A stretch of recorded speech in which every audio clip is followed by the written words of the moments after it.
ભૂતિયા શિક્ષક મુદ્દે શિક્ષણ મંત્રી પ્રફુલ્લ પાનસેરિયાએ મોટો ખુલાસો કર્યો છે। શિક્ષણ મંત્રીએ શિક્ષણ વિભાગની સત્યોની જવાબદારી સ્વીકારી છે તેમજ રાજ્યની તમામ શાળાઓમાંથી માહિતી મંગાવવામાં આવી છે।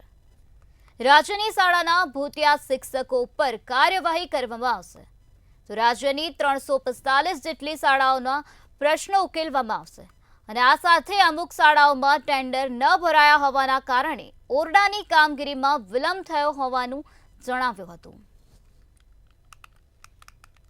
ઓરડાઓમાં 345 જે શાળા એના 41 ઓરડાઓનો જેના અમે 3 થી 4 વાર પ્રયાસ કર્યો છે। 3 જે ઓન કમ્પ્યુટર પર છે, પરંતુ હવે એનું શું કરી શકે એનું બુધવારના મીટિંગ કરીને ફાઇનલ જે 6000 ઓરડાઓ બનાવીને અમે લોકાર્પણ કર્યા છે। આ જ વિસ્તારને ગુજરાતની અંદર 50,000 જેટલા સ્માર્ટ ક્લાસ પણ બનાવ્યા। આજુબાજુના તમે જ્યાં ઊભા છો સિકલીની શાળાઓની અંદર તપાસ કરો, જ્યાં અમે કમ્પ્યુટર લેબ અને સ્માર્ટ ક્લાસ બનાવી ચૂક્યા છે।